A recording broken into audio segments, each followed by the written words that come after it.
Greetings, I am Michael Jefferson, a fourth-year graduating senior environmental sciences student from Indianapolis, Indiana, and I am the 2012-2013 Student Body Vice President, and I give Student Health 101 permission to use this video.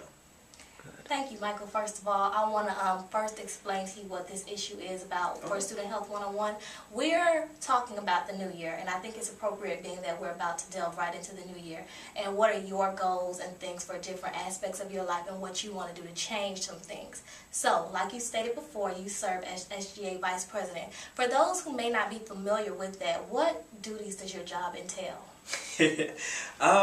Everything. So there's the whole head and shoulders concept. So you know that Marissa, student body president, is the head, shoulders, and the neck. I get to turn the head a little bit. So I'm a voting faculty senator. I sit on the faculty senate planning steering committee. Was also the 2012 homecoming committee co-chairman, and I am on the founding board of the Student Foundation. So that's something that we've launched this year.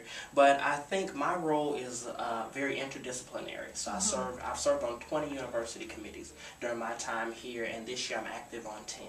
So I get to be, in many ways, the eyes and ears of the administration and really the feet on the ground when it comes to getting a lot of our objectives accomplished. Wow. Well, it's quite obvious that you are a busy man. So I feel like it's so often that students may see you serving as somebody who works for SGA and they may not know who Michael Jefferson is. So could you tell me and everybody else who would be watching, who is Michael Jefferson, the man behind the badge? Well, I'm a student, first of all. So I'm a student, I'm a son, I'm a big brother, and I think those are the things that make the most of who Michael Jefferson is behind the badge. You know, I'm active in my church, so I've been a member of Jacob Chapel for about 2 years now. Jacob Chapel Baptist Church for 2 years. I have 3 younger sisters, Michaela, Micaiah, and Maya, twin sisters. And Michael. And Michael. So we're all M's, and my parents have been married for 25 years, so I've got a very, very strong family focus. And then my whole family's from this little town called Woodville, Mississippi. So I've got a little bit of a southern drawl and a little country twang that comes out every now and again, but I'm really a down-home country boy who just happened to been blessed with a lot of leadership opportunities. Okay, it seems like 2012 has just flew by, and we are about to approach 2013. Yes. Now, 2012, people always feel like, you know, it's some things that I regret doing. I shoulda, woulda, coulda did that. Do you have anything that you would have changed that you've done in 2012? Well, everyone does, and I think that's the most remarkable thing about living, learning, and growing is that you have to learn how to prune your tree. So if you live life and you look at life as, okay, well, you know, my pastor talks all the time about the fruit that you grow, the fruit that you produce, and your life is measured by the fruit that you produce. There comes times where you've grown in areas that you shouldn't have grown in, and there are places where you should have grown that you didn't grow in.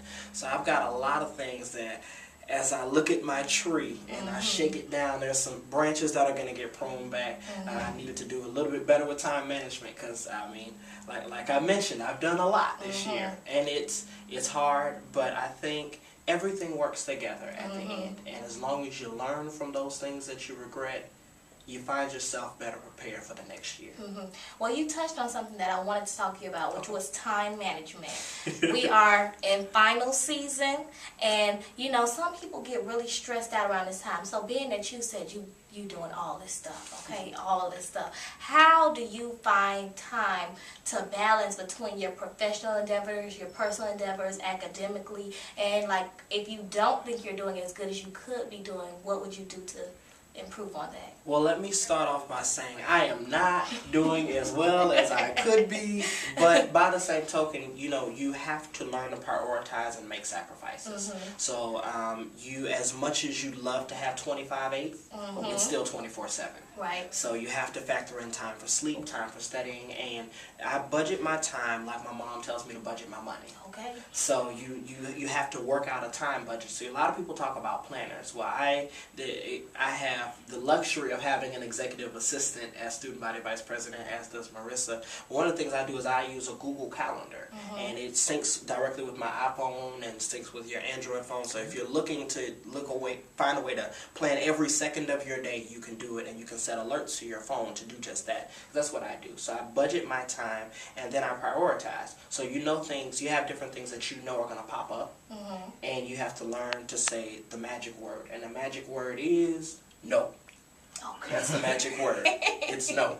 Right. So, and you can find, because once you've prioritized, you know what things to say yes to and what things to say no to.